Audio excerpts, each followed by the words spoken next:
Great to be with you. Okay, good afternoon, everyone. Good afternoon. All right. I know it's tough to keep the energy up after lunch, but thanks to Whoopsie, everyone should be quite energized. As Nicole mentioned, the California Black Freedom Fund is a one-of-a-kind effort that really was meant to respond to the moment in a way that created the movement infrastructure necessary for Black liberation. And it's important to know, at least for all of you, that Nicole played a really critical and visionary role in setting the foundation for the Freedom Fund. There were many CEOs who were at the table, but many of them didn't have the infrastructure or capacity to be able to manage an endeavor of this size. Nicole volunteered, and so the Freedom Fund was born really from her leadership and the leadership of other CEOs who were committed but didn't necessarily have the wherewithal to make it real. And so Silicon Valley is really playing a critical role in furthering this institution, which is something that has really attracted the interest of the nation as a way to be able to respond, but also as a way to be able to fuel the desires of the Black community in so many places throughout the country. So today we have a really exciting conversation set up for you. Well, you'll hear a little bit about the Freedom Fund, but you'll also get a chance to meet some of our community partners and hear from them what their work is about, what do they mean when they think about building Black power, and how is that work being borne out in their respective organizations and communities. I have, for some reason, another slide that I want to move us. There we go. She's got the calm. Okay. All right. And I apologize. I have poor microphone etiquette, so if you can't hear me, just say, Mark, we can't hear you. And I'll respond. I'm from call and response culture, so I expect y'all to yell at me as I yell at you. So we just hired two amazing people whom you have hopefully had the pleasure to meet during our time today. Keisha Sexton, who is our Director of Operations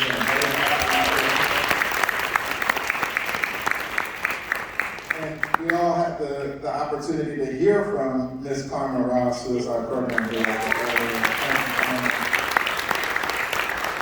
She continues to amaze me. There's so many things she could do. She's a photographer, she's a philanthropist, she's a singer, incredible. Okay, so our team is being built. We're really staffing up and building the infrastructure to have CBFF become a real thing. And Keisha and Carmen are really leading the charge on that front. Next slide, please. As many of you know, I joined in April, and the thing that was really go to the previous. The one, there's another.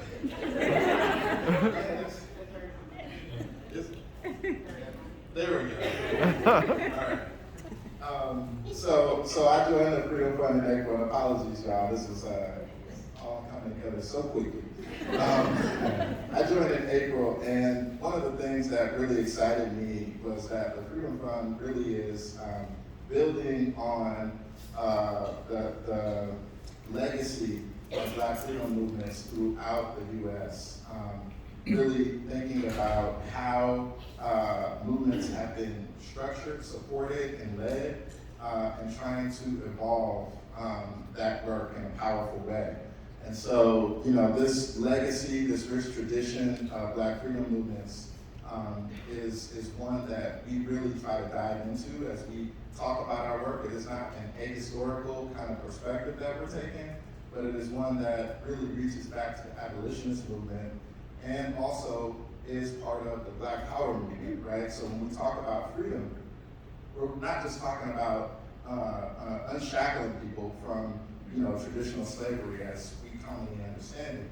But we're talking about freedom from poverty, freedom from failing schools, freedom from unemployment, and really thinking more visionary about what it means to live with dignity, safety, security, and liberation in the way that our ancestors envisioned. And so that's really kind of the foundation for us in thinking about how we operate. And the organizations that we work with, I'm going to ask you to go back to the slide with our partners, apologies. The organizations that we work with are really bearing that out in a powerful way. And so before I ask them to come up, I'm going to say a little bit and then show a short clip. We'll hear today from Malika Parker with the Black Organizing Project and Uncle Bobby Johnson with the Love Not Blood campaign. I've had the pleasure of working with both of these leaders in their organizations, at least in my prior life, where I was an advocate with PolicyLink and worked for 13 years on passing policy to transform the lives of boys and men of color, their families and communities. And so we'll talk a little bit about some of the work that they've done. And with that, I'm going to transition to a brief clip so you can see firsthand some of that work for yourselves before we get started.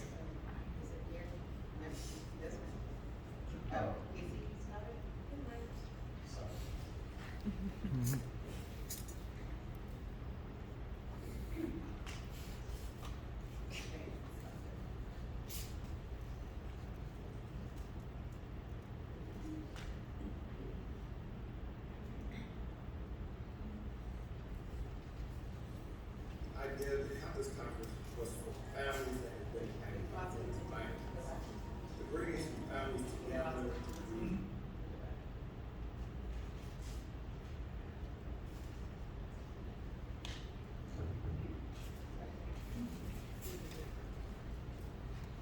the idea to have this conference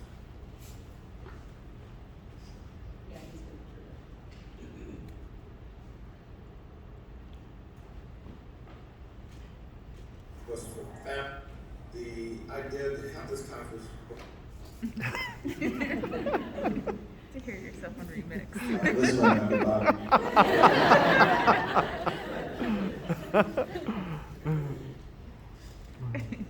Was for families that have been impacted by police violence.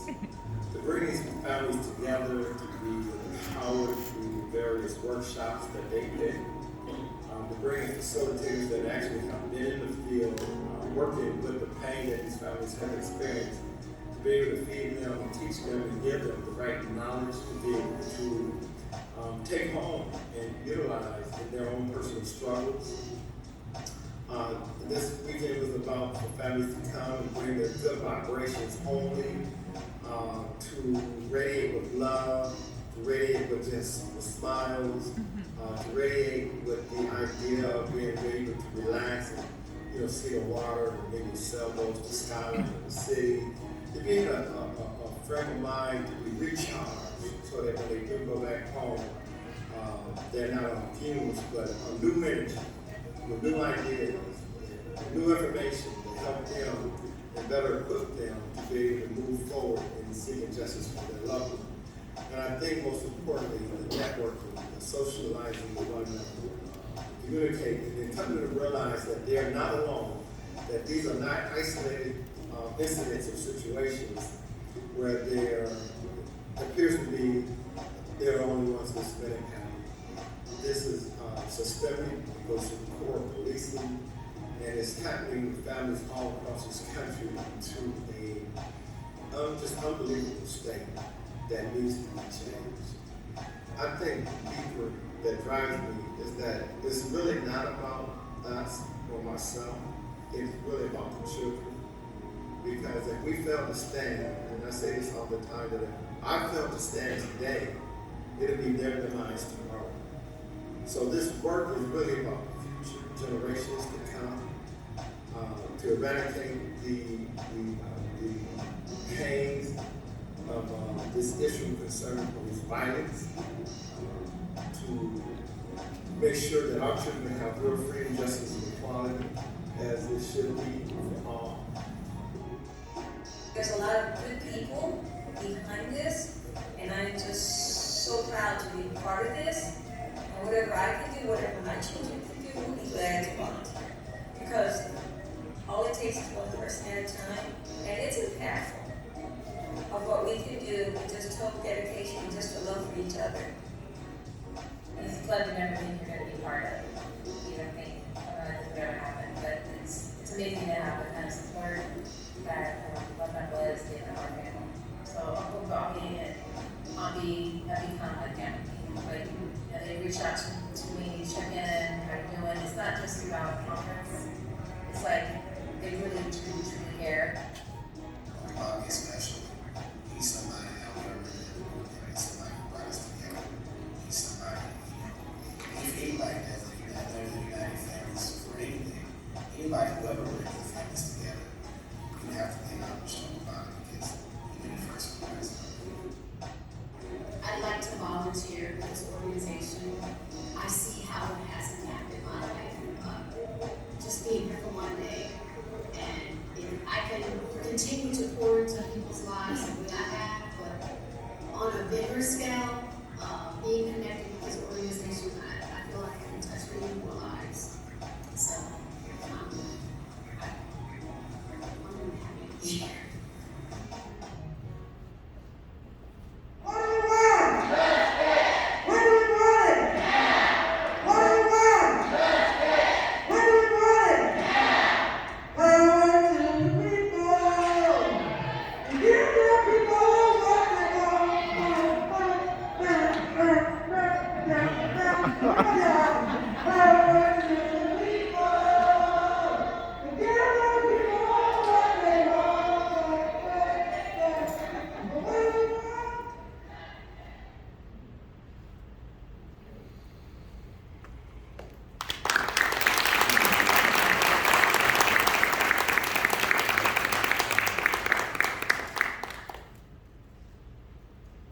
While we transition, I'm going to ask Uncle Bobby and Malika to come up, join me.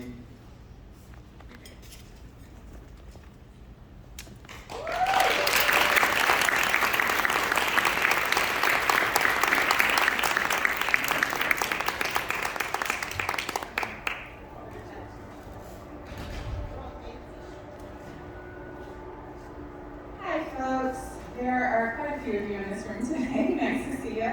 My name is Malika Parker, and I'm the Executive Director of the Black Organizing Project. Our work is really centered in building Black power in Oakland, and we do that through a couple of ways. One, we build a really strong membership base of folks that are impacted by the things most oppressing Black folks. And then our big work has been to eliminate the police department in Oakland Unified School District. And so we made history by being the first out of a long line of folks who have been fighting, but we were the first to win that fight to remove a police department from a school district. And we are continuing to fight to make sure that Black children, Black folks, Black Oaklanders, Black folks in the world have access to joy and liberation. And so that work is kind of the first step in that.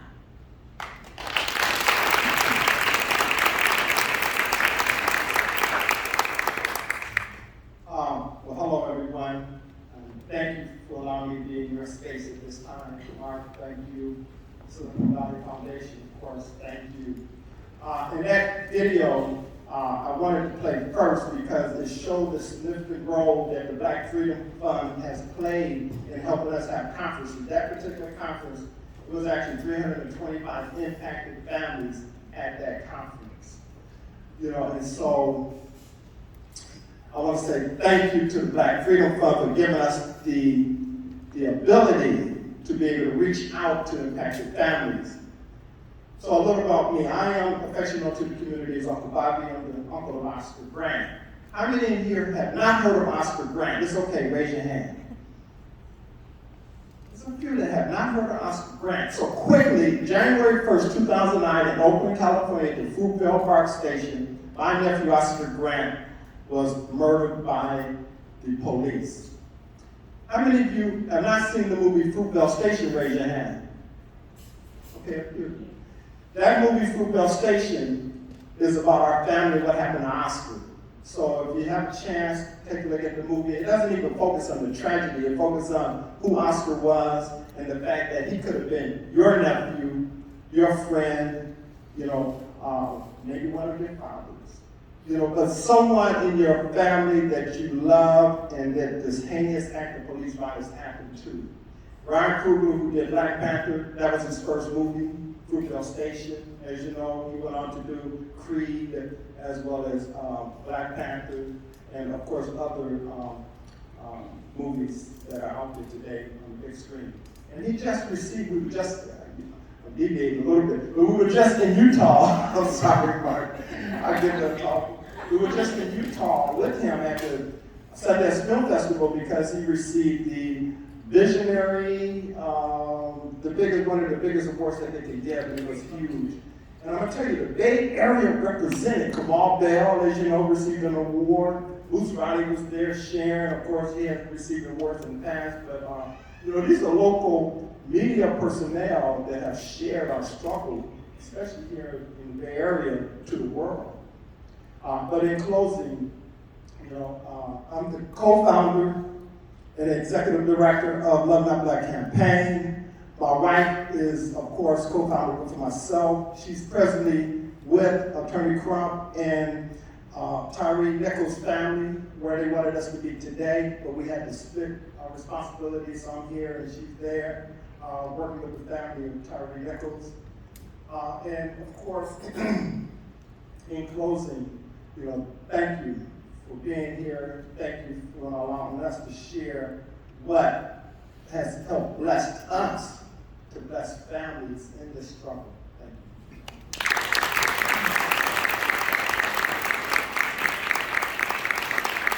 We're not closing yet. You said in closing. We're not closing yet. But I'm going to start with you because you work with young people and families. This tragedy that Uncle Bobby spoke to of families losing loved ones to police violence is something that happens very early on. And I wonder if you can just speak to some of the interactions that the families you work with happen to have and how entanglement with the criminal legal system begins. Yeah, it's a big question. It's a good question.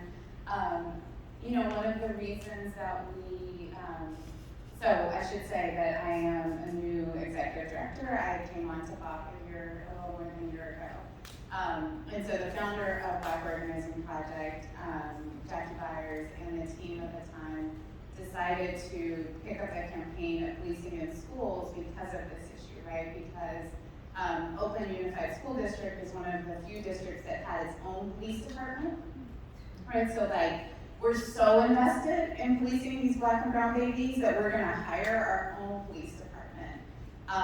And that police department shot and killed a man in front of a school in Oakland, right? And just that in and of itself, right? I am a mother, I have children right now who are at school. I was dealing with the drama of a teenager who's at school right before I walked in here. And part of the thing, right, that I have to be concerned about, and just to give you more of my life drama right now that you didn't ask for, I have a teenager who's off campus, right? And so part of the thinking that was going through my head as I walked in here is, okay, so my child is off campus with her friends, all Black children. Not only should she not be off campus, but what will happen if she has an interaction with the police?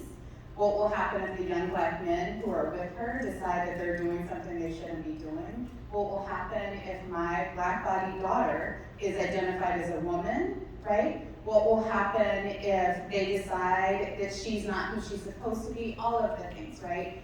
So from a very, very young age, we have learned that we have to be cautious, we have to be aware, we have to pay attention to policing, because policing was not designed to protect us at all. Matter of fact, it was designed to keep us in captivity. And so when that is the system and the dynamic that is set out before you, without even any of the bloodshed, right, that we're talking about, which is real and constant and destructive and terrible, but just that framework is a problem, right? But then on top of it, you know, there's a whole day every year that's just dedicated to all of the people who have been murdered by the police. And I say murdered intentionally, right? It's not an accident, it's intentional. There are too many of us, and it's too many people that look like me, look like my husband, that look like my children. It's intentional. The numbers alone is devastating. The families that are left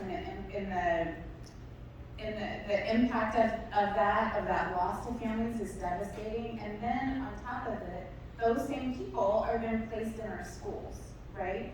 So with uniforms or without uniforms, same training, same mentality, right, are then put in schools to support children, right? But really what they're doing is being in schools to police our Black children. When there is a scare, when there is a threat, when there is an idea of violence that generally isn't even coming from our children's schools, right? So you see something big happening in like Texas, and then there's more policing that happens in Black and brown children's schools, right? It doesn't, it's not relational. It's based on how do we make people, not people who look like me, how do we make people feel safe? How do we, and to what extent are we willing to go to? So my children in my community are seen as expendable for the cost of making other people feel safe, right? I'm not sure if that answers your question. Oh, it absolutely does. And I actually have a question for the audience, because I'm curious, how many of you went to schools where you had police officers?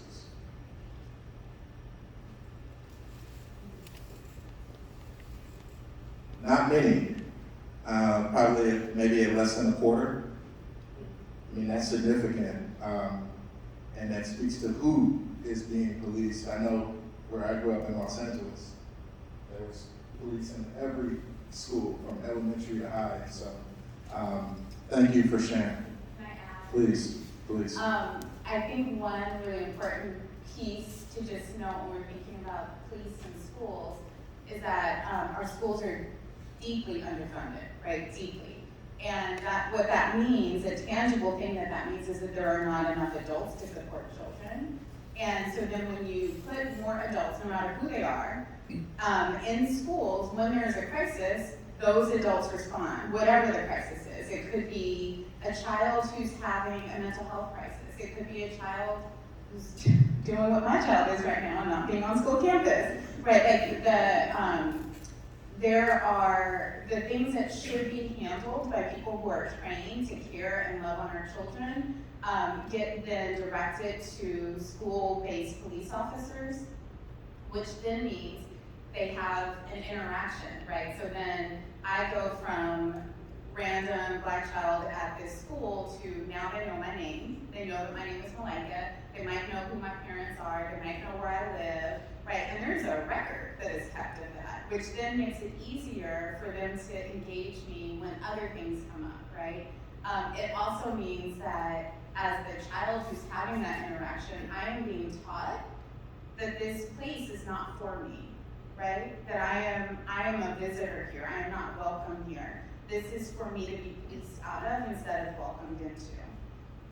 What I hear you describing is a series of systemic failures which not only inform the culture of schools, but also the outcomes that we see, and put young people, particularly, young people who are living in under-resourced communities where there is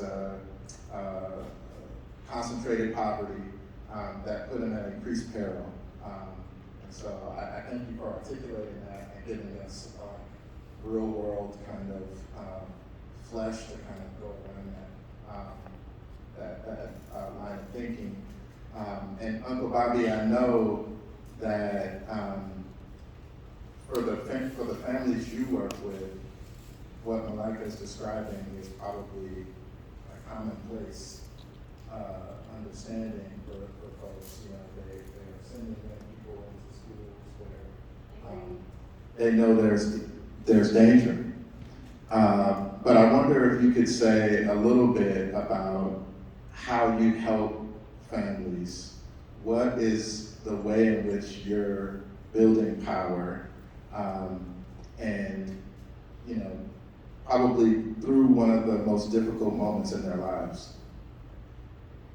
In connection with the Black Organizing Project, one of the families that Malika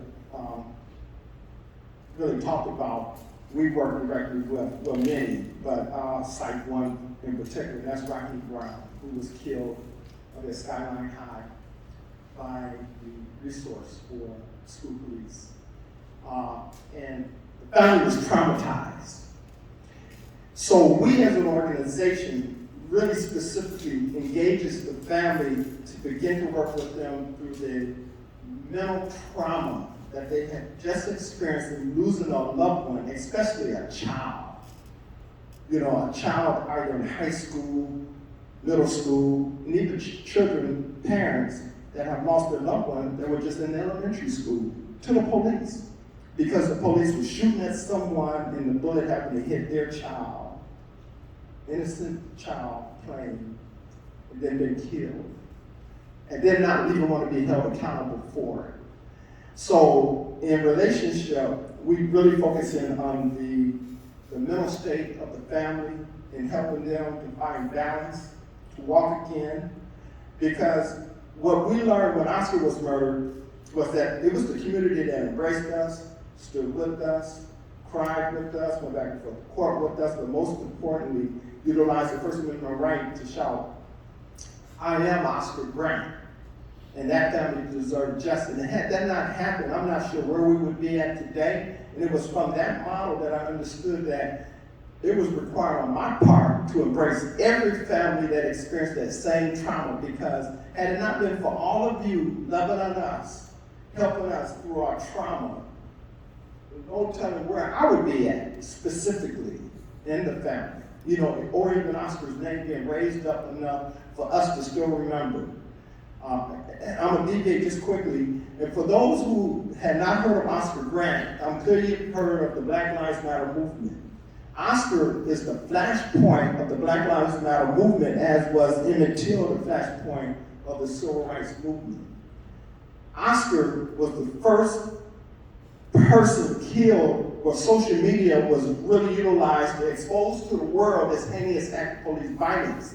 And of course, the video cameras, as you know, showed what happened, and it escalated the idea to have lapel cameras to help us see, since the police didn't really want to reveal on an untransparent way of what really happened. And it was the lapel cameras, of course, I could talk about the legislation, but the cell phone videos, and of course, and I just jump ahead real quick, in 2018 we were able to get AB 748 passed, which is the video auto release in 45 days, because sadly, so many families suffered for years behind the idea they just want to know what happened. And if you have the video, how come we can't see it? And it's those families we have to put our arms around, we as an organization, and we have these conferences. These are healing conferences, we have healing circles, we have one-on-one conversation, we break bread with families. We do so much with families to help them find balance and then have the ability to articulate who their loved one was through their pain so the world can see, and then elevate them to a point to where they also become part of the movement for legislative change. They become advocates. They come up with various laws like the Stephon Clark Law. You know what I'm saying? We could go on with the various laws named after families who have finally found a footing to bring to the state capitol to have legislative meetings and conversations with legislators to help champion bills that we put on the table. And if you don't mind, I'll just cite this. Of course, in 2015, AB 71 is the use of force data collection that was passed, and that is by the California Department of Justice. So any one of you, if you want to know what's really happening with police to a degree of the, not 100% transparency, but to a degree, you can see that 175 to 225 folks in the state of California being killed per year. That's a lot of folks. Matter of fact, it's the most in the United States, just here in the state of California.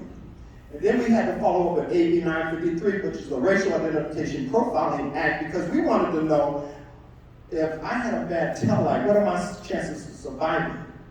If I have an insect hanging from my window, what are my chances of surviving?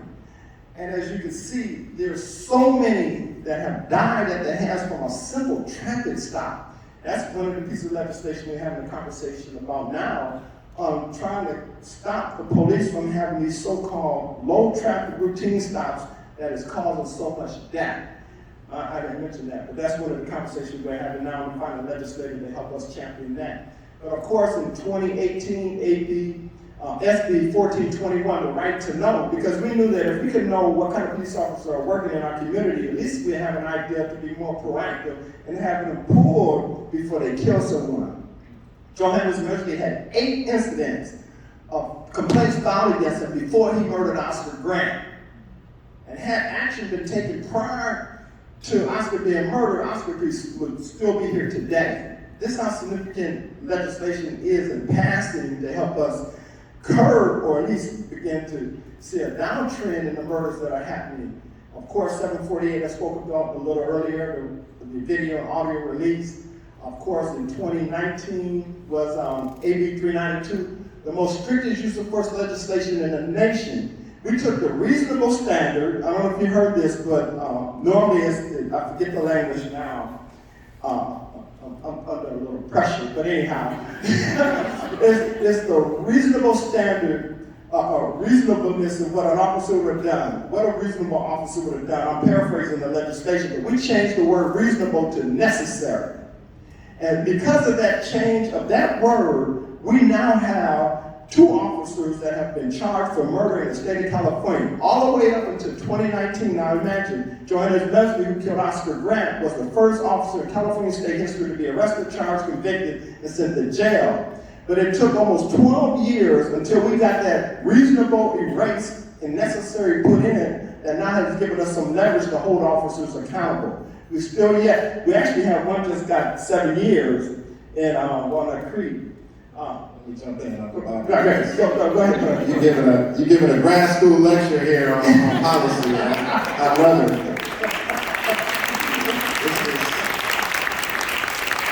This is my jam. Uncle Bobby knows that I've been with him through all of this, and what he's citing are basically a raft of transparency, data laws, use of force laws that we have been chipping away at over the past, 13 or 14 years to try and get the state of California to be a more just place. California has some of the most stringent laws regarding policing, really shrouding what we know about officers and what we know about where stops happen, where brutalization happens. And so thanks to the work of Uncle Bobby, his network, and the families, we've made tremendous progress. So thank you for that. I want to turn to you, Malika, and talk a little bit about the transformation and the wins that you've been talking about. And, you know, part of me is really curious about why a school district feels like it needs to have a police department. I know that there are other arrangements that other school districts have where they rent cops or they have a MOU with the police department. And I want to just unpack a little bit what went into the fight and what you're thinking about next and how you're thinking about the impact of what needs to happen in order for our children to be safe in Oakland. Yeah, I don't know if I can follow. But I'll try. So, I think, I'm sure there are lots of explanations as to why that made sense in the moment for Oakland One School District, for Oakland Unified to make the choice to have its own police department. I will say that I'm sure that also none of those actually make sense, right? And I think that they're all rooted in anti-Blackness, and a lack of a vision towards liberation and freedom for Black children, right? As somebody who I've in past lives have done a lot of work around organizing in schools and organizing parents in schools in particular, and when you do that work, you see that our school systems kind of inherently have this notion about who Black parents in particular are, right? I remember, and this is a little bit of a divergence from what you just asked me, but I'll go. I was sitting in a meeting a few years ago, I'm not gonna say how many.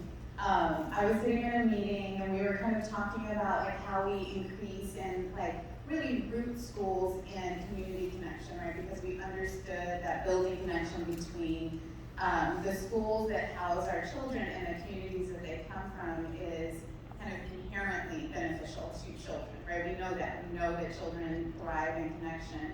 And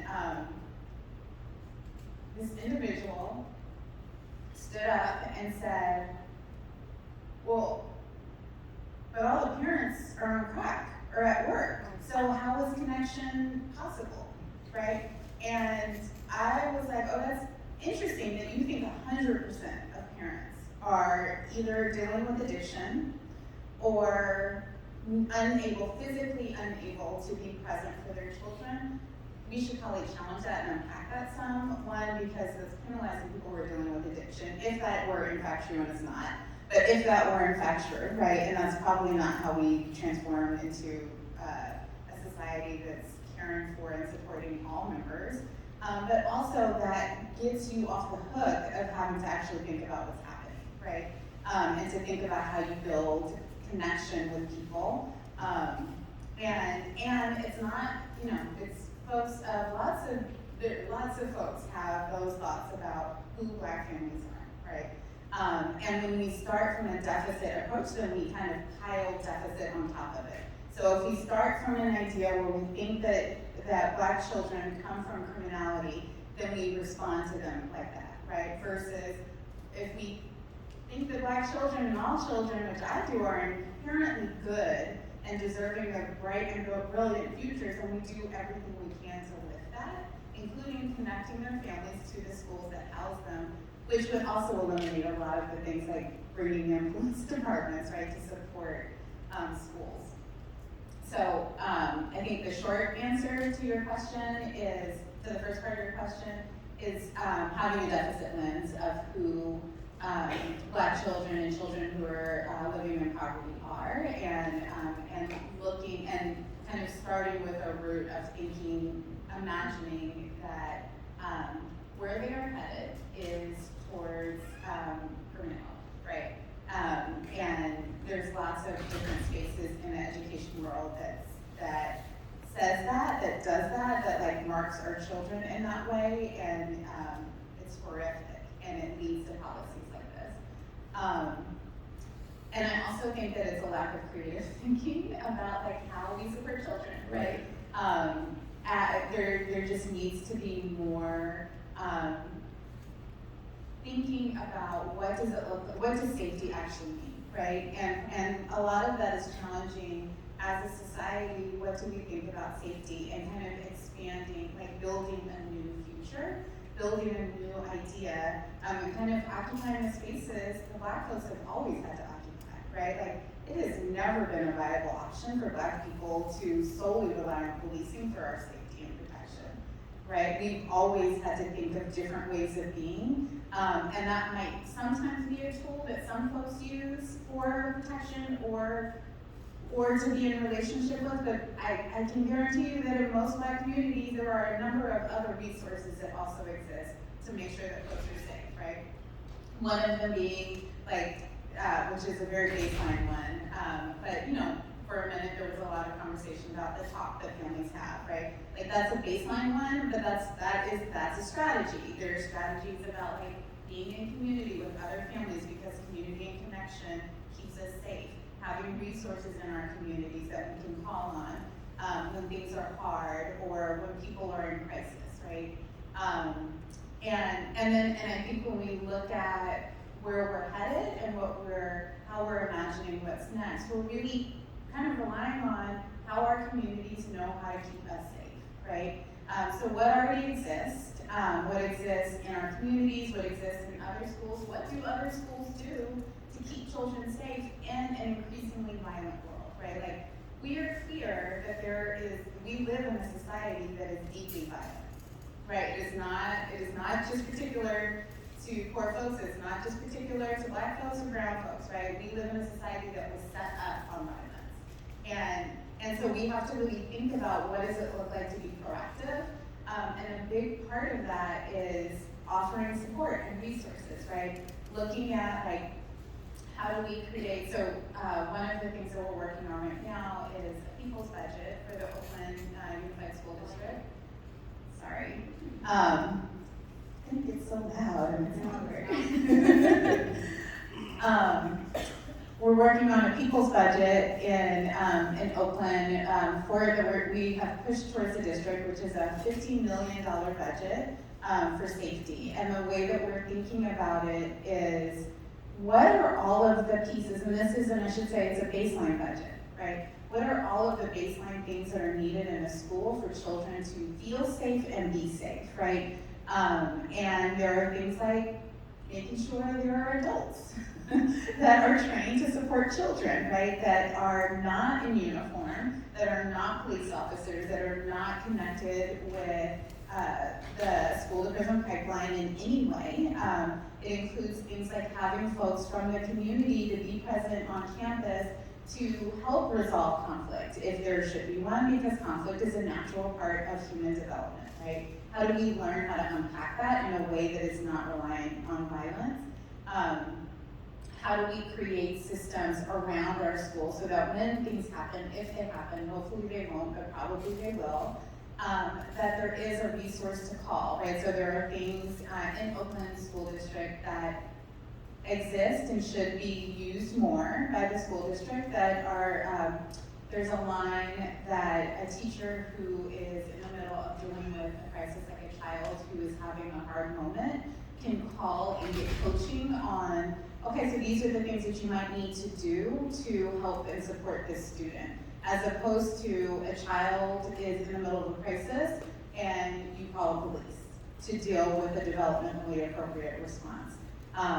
Those are some examples, and I'm gonna stop talking because I see the sign. You know, you both have mentioned some really significant victories, and part of what I think is important to unpack just a little bit, if we can, is how the everyday people who are impacted are playing a role in that, but also that they are not necessarily, you know, everyone has learning and growth to do and their own transformation to go through en route to being a part of systemic transformation. And I wonder if you both can speak to some of what you do to help evolve that process for folks. Like, what does it look like for you to organize, to do political education? How is that work playing out in a way that results in some of these transformational things? And like, how long does it take? You know, because that's another thing that I think we often, as funders, don't really hold front of mind. But like, I know the BOSS campaign is a 10-year endeavor. So can you say a little bit about some of that? In relation to students that may be acting out in school,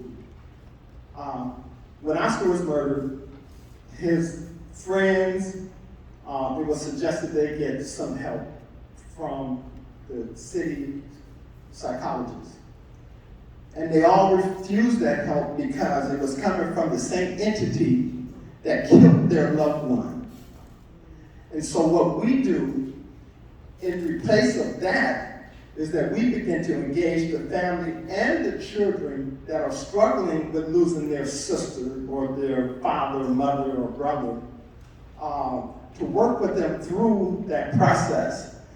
And to tell you where we have come with that, as Mark was referring to, is that not only do we engage our families first through the mental trauma of elevating them and bringing them to a level where they can begin to articulate and begin to understand the process of bringing about real systemic change, is how we've been launching these campaigns to get legislation changed.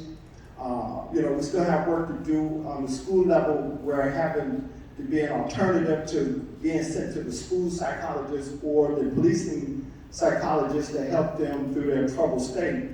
But I'm saying all that to say that it has taken years. Our first conference took place in 2014. We had 22 families at that conference. It took 2 years in between just doing little events, and then in 2017, we had our second conference. We had 52 families. The third conference, we had 103. And then the conference, the 2018 conference was 175. The conference you just seen was in San Diego, was 325. And then this last conference just last year, we had 280 families come. But to get to that point, it took a lot of support. It took a lot of love from all of you to help suggest, whether it be granting agencies or even yourself wanting to volunteer to help us engage these families that are experiencing this trauma. It took some time, Mark. The point that I'm getting to is that in order for real systemic change to come, we believe that the person or people that are closest to the pain can be the best advocates in bringing the systemic change. And not only that, it's because of the network of families that's been impacted that has helped other families to begin the process of recovery. Because you never heal, but at least you begin to understand how to deal with it, the different levels of trauma. What is vicarious trauma? For you that may not know, but even the vicarious trauma, our Black Psychologists Association that work with us pushed back on it because we're all interconnected, and so we all share the same pain. But many of us didn't know that just watching and feeling empathy for that loved one that had just been murdered is reliving the trauma that we just personally experienced. So the mental aspect of this journey is so critical in us really bringing about some real systemic change, and especially elevating the family, the entire family that is, to a point to where they can feel comfortable about moving forward, to become part of the bigger movement to bring real systemic change. And I'll share this and be quiet. This is a state of emergency. Many of you heard of George Floyd. How many have not heard of George Floyd? Raise your hand. And it's okay if you have not heard of George Floyd. So every single one of us heard and saw what happened to George Floyd. And many of us believed at that point, but with so many people there, that some real systemic change was beginning to take place because the officer was arrested, convicted, and sent to jail. But on the heels of George Floyd, the highest number of folks being killed in the United States has been established last year. So that means the work isn't diminishing, it's actually increasing. So the support that for those that may not know, our organization, led by Impacted Family, is one of the only organizations in the United States that does the work that we do. There's other organizations, but I'm talking about directly led by impacted families, shaping what we've seen in the state of California, legislative change. And this last point, last year we got SB 2 passed, which is the decertification legislation, because it's one thing for an officer to kill in New York, transfer to Oakland, kill in Oakland, transfer to San Jose, kill in San Jose, and then just transfer out of San Jose and go somewhere else. Decertification now has opened the door for us to be able to keep these officers that have killed from one state to another state to no longer be employed for any policing agency in the United States. That's huge. That is huge. And Silicon Valley is not exempt from this. Since 2011 till 2018, over 50 have been killed just in Silicon Valley. We're not even talking about what has happened since 2020 and to today.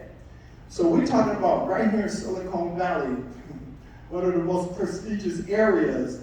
There's so much work for us to do, and we've done plenty of work here in San Jose and working with families, but I just want you to know that you're not sitting in a bubble. It's just as egregious here in San Jose, Silicon Valley area as it is across this country. You know, and so we got work to do.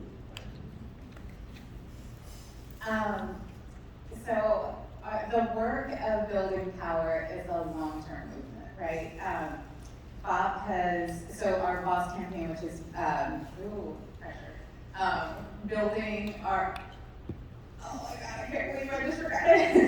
It's building, I will look it up and I'm not gonna embarrass myself by continuing to try. But our BOSS, is gonna drive me crazy that I can't remember it. Our BOSS campaign is the work that houses our George Floyd campaign, which is what eliminated the police from the schools. That work was a 11+ year project, right? And it started with a vision for what was possible, even though a number of people were like, no, that's not, up until the night before they won, right? People being like, it's not possible, you can't do that, it's not gonna be effective, that might not even be the place to start, right? Like, a lot of questioning of, honestly, Black brilliance, right? And I say that as a fan of the work. And what that has done for the organization, for our membership, for our community, is really given us a vision for what's possible, right? Like, eliminating the police department is a really big deal. It's a really big deal, and being able to say that, do that, and make it happen, and continue to push on it is huge. And I think the model of BOP is, a Black Organizing Project, is to be in community with our members. The decision to move this campaign forward was a member decision, right? Like, folks brought it to the staff at BOP and said, like, this is something we need to think about and look into.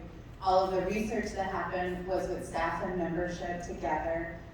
And a lot of the governing of like what we continue to push, because the work of changing policy doesn't just end with policy, right? Like, we passed something, but now a lot of our work is pushing on people to continue to do the right thing, right? So to move beyond the words, and a lot of that is driven by folks who are in our membership, not necessarily our staff, right? And part of why we think that's important is, I believe that nonprofits, that organizations should be working themselves out of work.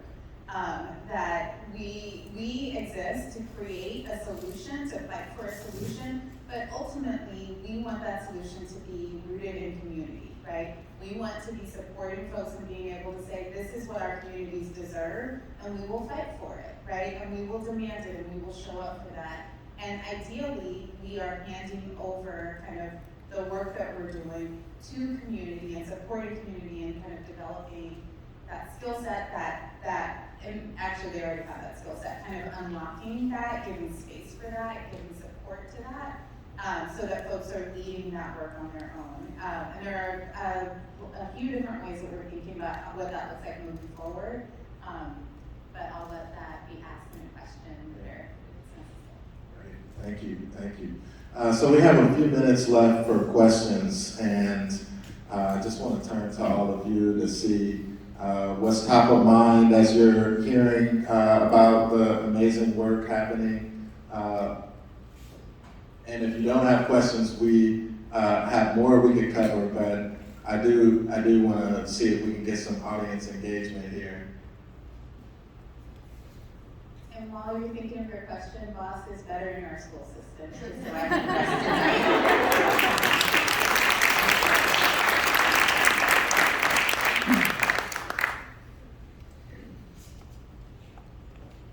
Okay, well, Mauricio? Thank you both for sharing your story and your work. Uncle Bobby, I wanted to ask you, when the folks that you're working with, the families you're working with, are in pain, what does it take to go from pain to power? What does it take to reflect on the pain that people are experiencing, to then begin to think about how do we move advocacy forward in the lives that we have as a community? Yes. We try to make it clear to all of us that we right now have a responsibility to your children, your grandchildren, your great-grandchildren that are following. This is really not about us. It is about these babies and the future of them. And our failure to stand today will be their demise tomorrow. So that's why we say it's always, always, always, it's always, always, always, it's always, always, always about the children. And so when we engage families that are so traumatized, sometimes those family members, the mother or the father, forget about the other children in the house. And we have to bring to them the remembrance of them by taking them back in time to remember their good childhood or relationship with their loved ones and sisters and brothers, to bring them back to a state of recognizing that though you have experienced this tragedy, you can help begin to help another family that may be new at this, or to find the preciousness of love within your own family to help you move forward and continue to do the work. Because it's when we lay down and we forget that there's others that are connected to you that you tend to forget when you're fighting so hard for your loved one. And sadly, to be honest, some of us fight so hard just through anger that we forget about the love that we got surrounding that is still here. And so that's why it's so important when we have these conferences of networking and we take families back to a state of joy in their life. And that helps rekindle a new spirit of moving forward to get the justice of their loved one, but remembering there's others connected to them that also want to be a part of that. So that's why when you saw the video, that particular conference, which was last year or 2021, our theme that year was we had a 70s gala.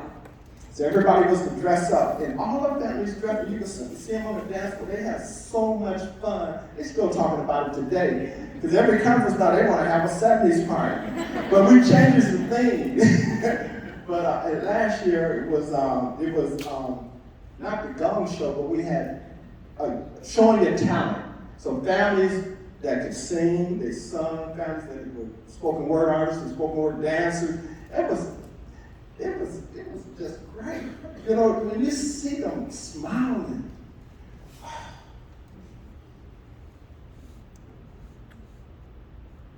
Let me come back. Doesn't go away. I mean, the grief and the sadness, I know that they're there still. In spaces that I've been with you, Uncle Bobby, and with some of the families, people are still wrestling with it and using it at the same time to further a better future for everyone. I got to put it there. As you asked that question, we do go back in time. I have to revisit Oscar's work consistently, and it always reopens the wound, but it also helps me understand the story. I'm sorry. But yeah, that going back in the time, reopening the wound, and then figuring out how to struggle through it to help another family is very challenging. But I'll say this in Pennant, because many of you don't know. Before Oscar was murdered, he came to me in my spirit, and I couldn't understand why my nephew was calling my name I was sleeping. And I went on and got up and I texted him. I said, Uncle, love you, God love you, God loves your family. And an hour and a half later, he was murdered.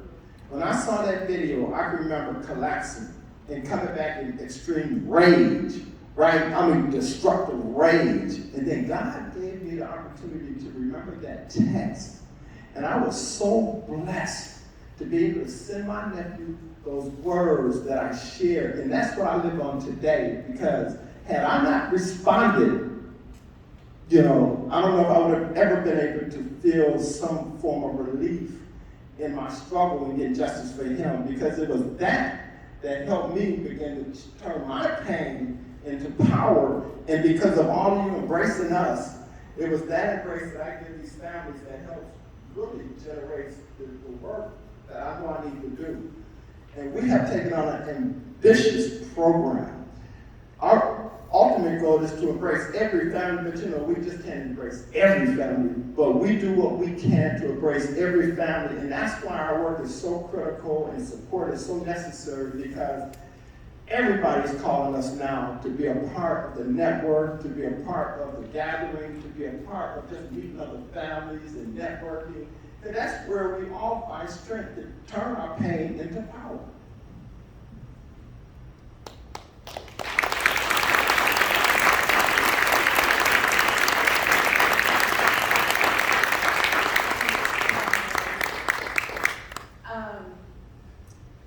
That was really beautiful.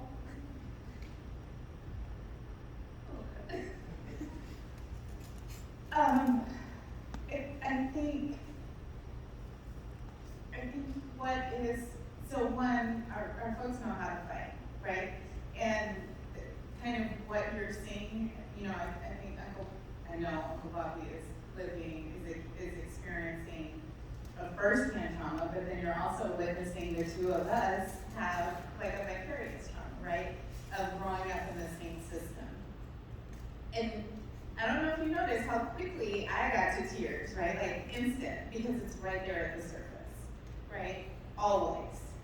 It doesn't go away. So when our children are interacting with police at schools, that's where their minds are, right? This reaction exists throughout our communities, right? And we can sit with it, and sometimes that's what we need to do, but we can also fight, right? And the fighting is important. The activating is important because, one, it teaches the folks that we're fighting that we are present and we won't go anywhere, and that we won't just stand for any and all things happening to our people. But it also, and I think for me this is really important as somebody who's blessed to have children, when I talk to my children about what's going on in the world, what I say often, and I just had to say this to them the other day, right, is that people are in the streets fighting for them. That people are watching and witnessing and are fighting really hard every day to make sure that there's a different future for them, because we all know that it's wrong. And there's something that shifts I would say, in our souls when we are able to stand in our power and say, it's not right, it's not okay. And being able to be in community around that conversation creates more safety, but it also creates more of like a witnessing, right? And all of that is really rooted in who we just organically are as people, and as people who have experienced some real deep trauma.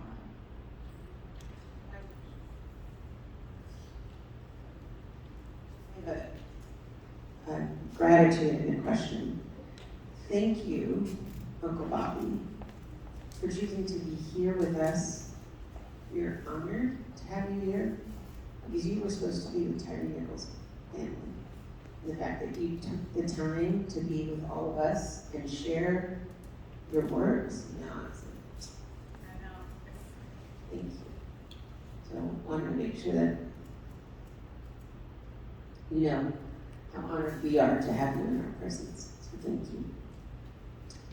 And Malika, you talk about police in schools, I don't know if, I started my career as a teacher, West Oakland. I don't know if people who haven't had police in schools actually understand what that translates to on a daily basis if a kid walking from one class to another, say in high school, or gets kicked out of a class into the hallway because they were acting out or speaking out. Can you actually talk about what it means to have police in the hallways, on the schoolyard, in schools, so that we can understand why it was so important to get them out? A couple like real examples of what it means. So, you know, it can look different ways in different schools, but the crux of it is you're a kid who's gotten, you know, asked to leave class because maybe you're being disruptive, because that's what children do. And there are police officers that are in the hallway because their job is to secure safety.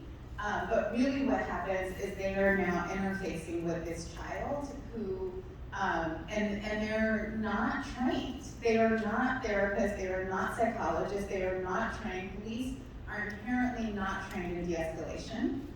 They're not, let me just say that one more time so we are clear. They are not trained in de-escalation. They're not. They are not trained in violence prevention. They are not. They are responders at best, and often not that. And to be clear, this is not even about whether or not folks are pro-police or not. These are facts. It's facts. And so a child, right, and we'll say high school, because for Black children, and I said this earlier when talking about my child, they get coded as adults. And so their response is often, it can either be aggressive, right? So you need to get back in class, like it's just not a kind, considerate, compassionate way, right? Or it can sometimes be friendly, but then you're making friends with somebody who also might be later in their day communicating with folks who are locking up people who are also part of your community, right? The representation that exists with a police officer is strong. And so for a child, and I'll use one of my child who's supposed to be in school right now, as an example, and this is not as succinct as I think you wanted me to be, but she was on campus and something happened and police were called to that campus. And that was not, she did not, that did not feel like safety. To her response when we drove up to the school and she saw a police officer, her response was, I need to leave. This is not safe for me. I have to go, right? And we had lots of conversations about it and talked it through and talked to her school. But the kind of inner response for most children who have lived in communities that have been terrorized by policing is one of like, I have to protect myself, right? This is not safe for me. Which then might activate other behaviors, right? Because then you move into a fear response, right? There's in San Francisco, this was many years ago, but just a ridiculous example. There was a fight that broke out between at Thurgood Marshall High School, some of you, or middle school. Thurgood Marshall was middle school. There was a fight that broke out between Black students and some brown students, and the police came in because the folks that were teaching at the school were scared of the kids that were there. They called the police. Their San Francisco School District at this point had just brought in school resource officers, which is sometimes what they're called. Not only did they escalate the situation, but they hurt children. Children ended up going to jail, right? And then got coded towards moving towards prison, right? And this was a fight, and the thing never got, the issue that was at hand never got resolved, and it escalated to the point where it put into question a whole school district and the whole role of policing in schools. And this was many years ago, because it ended up being where like SWAT teams were called, right? Mace was bought on campus. Guns were drawn on children children at school, right? Over a fight in a society that honors violence. So our children are being punished often for mimicking what adults do by violence, right? So we're dealing with an incident that should have been handled, but it should have been handled by de-escalation and by kind of offering support and opportunities for children to talk and to work through whatever the conflict was. But instead, it resulted in children going to jail. And once, like we started off with, once you've gone into the system, you are in the system. You are in the system. If you get pulled over for, if you're 9 and you've gotten arrested and you get pulled over at 16, there is a record of you. Those police officers know you. They know your name, they know your family. It could even trigger CPS coming in, right? Like there are all kinds of ways that one incidence of children being children can just spiral an entire community because it is framed on policing our bodies versus liberation. And I will stop there. Thank you both. The work you're doing really exemplifies what the Freedom Fund is about, and thank you for taking time to share with us today. Our goal through the Freedom Fund is to really support, sustain, and scale the important work that you're doing, and we want to continue to be partners in that with you. Thank you. Please join me in thanking our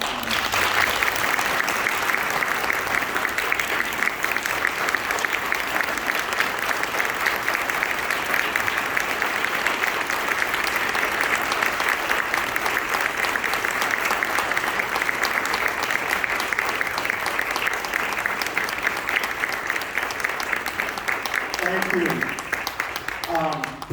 This might be out of script, but I had a second video, which was about 4.5 minutes, that was going to highlight how the Black Freedom Fund was really significant just last year at our conference, and families speaking on it, especially the Emmett Till family. So if we can do that, if we could just hold your attention, just to see just how important this work is and what the Black Freedom Fund has done to help elevate us and able to continue to do the work. So I can show you the video. It's right at the end.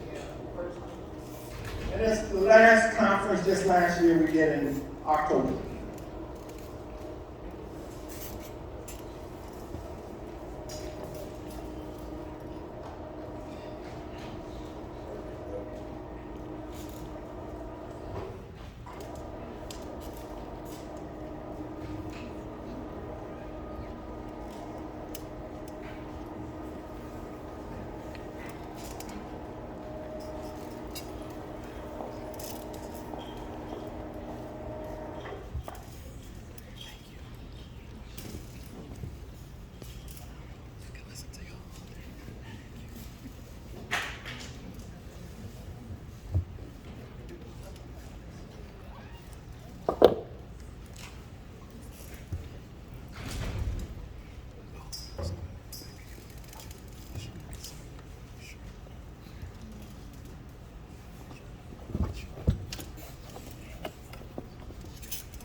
Weekend. This is our leadership collective who come together. We've been together, most of us, since 2014.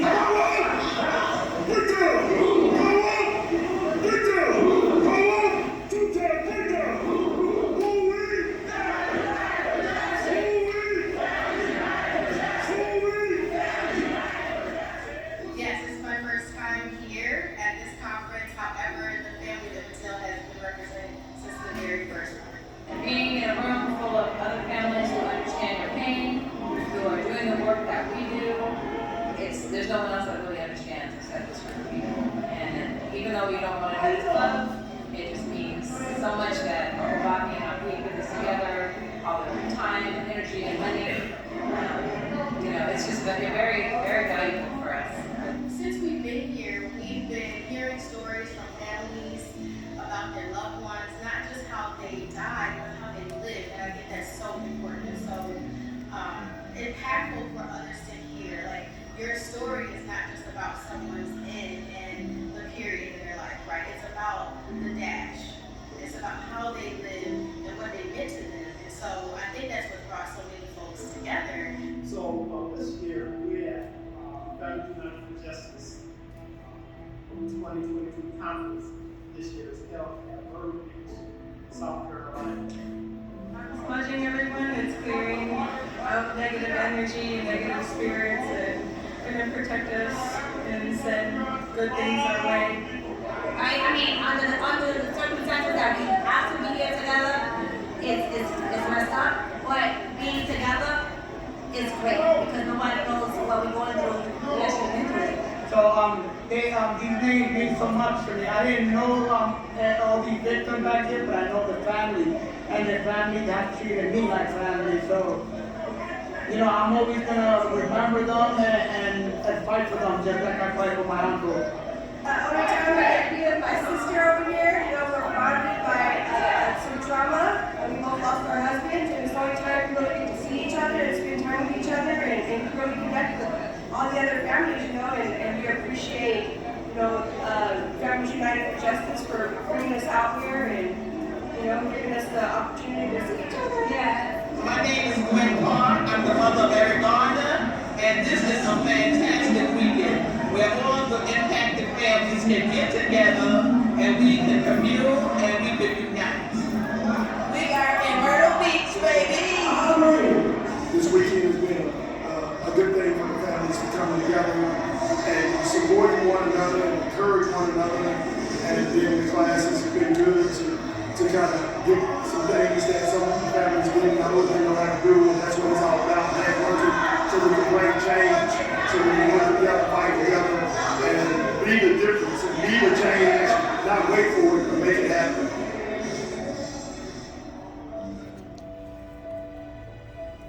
And then this last part is just a run of names, but all the names of those who have come to the conference.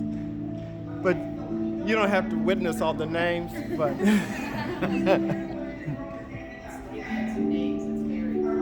yeah. You're going to stand up when you get it, okay? And we want to be able to raise the vibration in this room until we have a hurricane up in here, okay? Y'all ready?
the least we could do is sit in silence and watch the names. Thank you.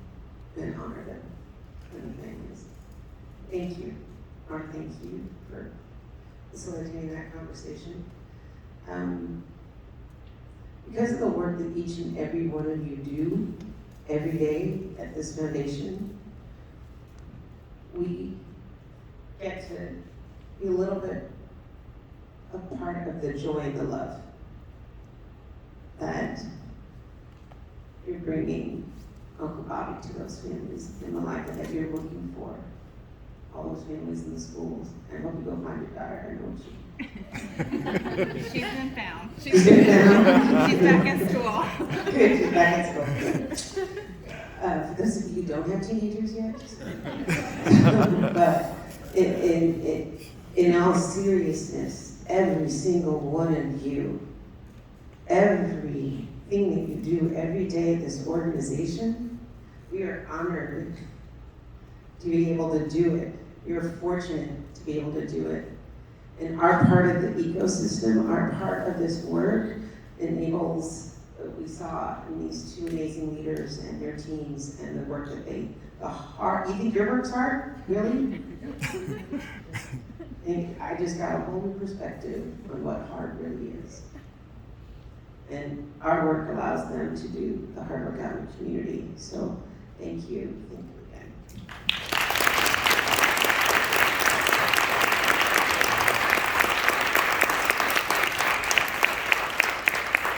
Well, I just going to take a break, and then when we come back, we're going to do trivia, Black History Month trivia.